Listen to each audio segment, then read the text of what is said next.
All right, I'm going to discuss with you guys and gals some of the biggest mistakes that I see novices make.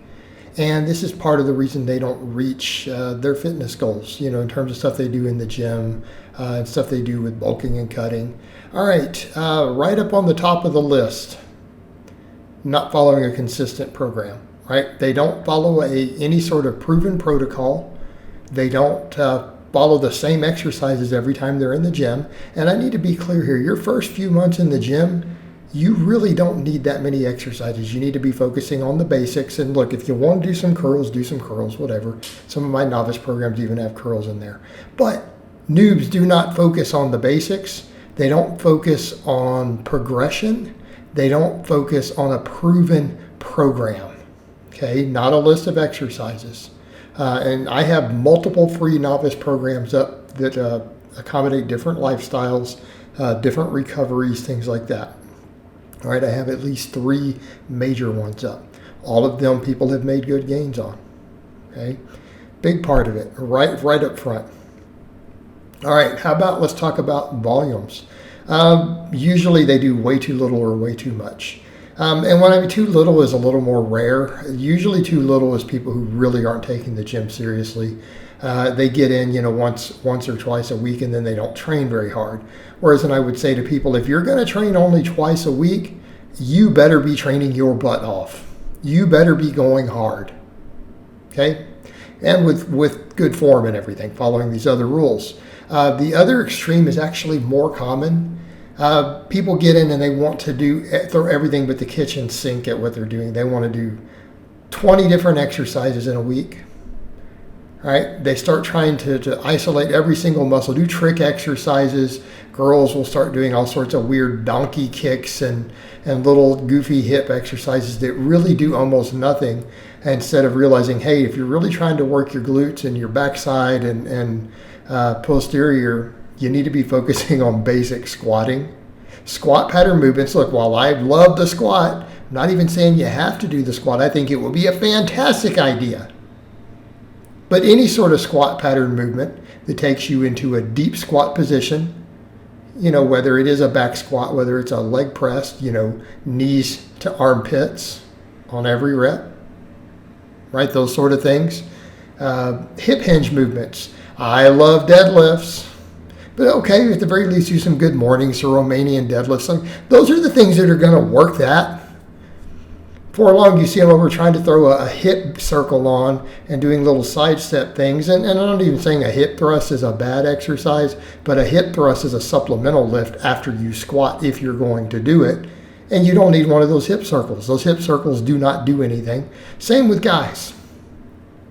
They will literally come in and neglect the biggest muscles in their body. They will neglect their back, their whole back. They will neglect their legs sometimes. Or if they do just a little bitty amount of work at it, but they think that they need 5 different types of curls to actually get their biceps to grow. Whereas then I would look at a lot of them and go, why don't you just do some rows? If you're not strong enough to do chin-ups, I think you should be doing chin-ups or pull-ups. If you're not strong enough to do those yet for a full range of motion, maybe do some good, solid, clean rows with good form with a barbell. And a dumbbell would be acceptable. And then do some curls after. Again, I've got some proven programs that do that. To where after you do your barbell rows, you grab a barbell and do some curls. And then, of course, they want to try to hit the biceps from 7 different angles. And I guess what you see also is because they're trying to hit every angle, I guess they come up with really weird exercises that don't even work the bicep. That is some strange variation of a curl where they don't go all the way down at the bottom. So it's like, let's just skip, 30% of the work the bicep could be doing. Let's just ignore that. And then they curl it all the way to the top and do a wrist curl at the top, so where the biceps unloaded again, because they're trying to work everything but their biceps while doing 6 different types of curls and every sort of inefficient exercise they could come up with. Where I would look at them and go, why can't you squat, bench, deadlift, do some pull-ups or rows, maybe some pullovers, maybe some hamstring work, and then throw a little bit of arm work in at the end, but push those sets hard. Next big mistake, not using a good solid range of motion. They don't get a stretch at the bottom of any of their exercises. Their scapula don't come apart on back exercises. They're scared to pause on the chest, on a bench press, or to come all the way down. They don't go all the way down the bottom of a curl. If they squat or leg press, they do half squats, half leg presses. This is what I mean. They completely skip the most important parts of the exercise, which is usually the stretch at the bottom if we're trying to get big, we're trying to gain muscle.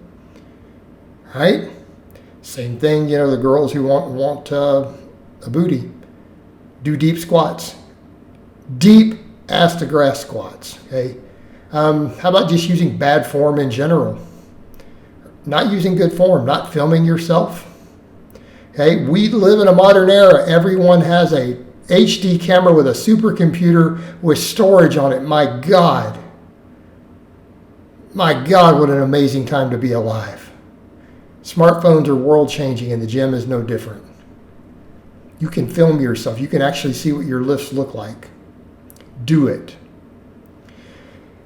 The other thing, trying to use weight training to get leaner instead of using it to build muscle and speed your metabolic rate in, thinking they're going to burn a bunch of calories when they really need to just come in and build some muscle so that they burn more calories when they're sleeping, when they're breathing, when they're walking around. And you don't get that by doing 2 hours of lifting. Like, not for the average person. Okay, we're not going to get into the topic of heavily enhanced bodybuilders here. Okay, you don't need that. Good, solid, basic routine. Okay? Bulking and cutting in an inappropriate manner. Not understanding the basic principles of how a calorie deficit works for weight loss. Not understanding how protein and weightlifting preserve muscle and metabolic rate when doing so. Okay? When they go to bulk, a lot of young guys bulk 5 times faster than they should, and then they get too fat, and then they panic, and then they spend a bunch of time cutting and then lose all the muscle that they gained and then start back over. Basically, they will lose 6 to 9 months of progress and be right back where they were half the time. Again, if you're going to bulk, it needs to be very slow. It needs to be calculated. You need to be keeping up with what you eat. All right, the same for weight loss. People try to do rapid weight loss without saying, hey, what's realistic and how do I need to achieve it? And understanding that making those lifestyle changes and habits and losing it slowly will lead to long-term weight loss. That's how you take 50 pounds off and keep it off. That's how you take 100 pounds off and keep it off. Saying, hey, it might take me, a year or two to lose this weight, but I'm just going to be patient and change my lifestyle over time to get there. Instead of, I think I need to make this transformation in 30 days. The thing you're going to do in 30 days is either burn out and quit because you've applied thinking you're going to make major changes in 30 days, or you're going to end up in the hospital. All right, these are basic mistakes people make that I see noobs make all the time. All right, guys, but that's really all I have to say on that today. I hope it's been informative, and I will talk to all of you lovely guys and gals next time.